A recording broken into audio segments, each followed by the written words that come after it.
I thank the representative of the United States for the statement, and I now give the floor to the representative of the Russian Federation. Madam President, we thank the Deputy Special Envoy, Secretary General Claudio Cordone, and Acting Assistant Secretary General Indrika Ratvate for their briefings and assessment of the situation in Syria.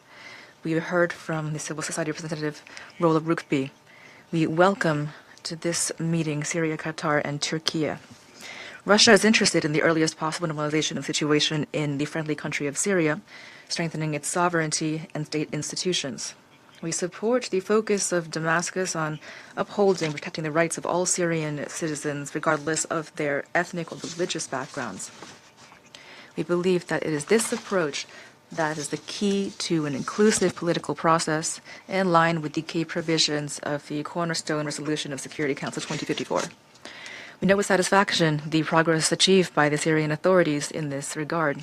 In particular, they've successfully reintegrated the northeastern regions of the country and have completed the process of forming the new People's Assembly.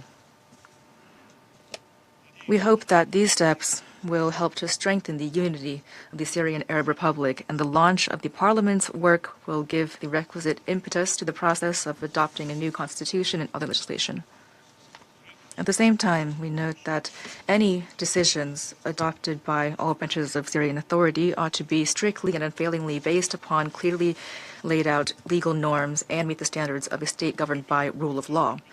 At the same time, we must note a number of serious challenges and obstacles to the efforts of the Syrian people and government to guarantee lasting stabilization. First of all, it concerns the continuing aggressive actions by Israel on Syrian territory. The latest flagrant examples of this have been the strikes by the Israeli Air Force on the Abu Zuhur air base in the province of Idlib on August 18th, as well as drone attacks on a vehicle near the town of Beit Jin, which led to civilian casualties. These military actions by the IDF, together with the continued occupation of Syrian territory, are a clear violation of international law and the sovereignty of the Syrian Arab Republic, and they undermine efforts to fully resolve the situation in the country. We call on West Jerusalem to stop these military escapades. We remind the Israeli government of the need to fully and unconditionally implement the Disengagement of Forces Agreement of 1974. Continued terrorist activity still poses serious risks for Syria and its people. Bus bombings in the suburbs of Damascus on August 6th and 22nd have been an alarming reminder of this. They led to the injuries of several civilians and law enforcement officers. We note that the Syrian authorities we hope they'll continue to take concrete measures to combat terrorist threats, including foreign combatants, and will bring the perpetrators to justice. We hope that we'd like to call on the international community to consolidate efforts to combat terrorist attacks in the Middle East and beyond its borders. Madam President, the situation on the humanitarian front remains alarming. 70% of Syria's population still needs aid. At the same time, the OCHA country humanitarian plan, which is already highly prioritized, has been funded only at the level of 30%. Under these circumstances, we have a positive view of the new allocations from the UN Humanitarian Fund for Syria in the amount of $75 million, which will go to supporting the return of Syrians and their reintegration, as well as the clearing of Syrian territory from explosive objects. It's important for this international assistance to go not only toward current needs, but also toward rebuilding infrastructure and restoring income sources. Is this transition from emergency aid to normalizing the economic and social life of the country that Syria needs? We welcome the close work of the UN bodies with national agencies. Humanitarian aid ought to complement and bolster local capacities instead of replacing them. And here we believe that this is the key element to a true localization of humanitarian activity.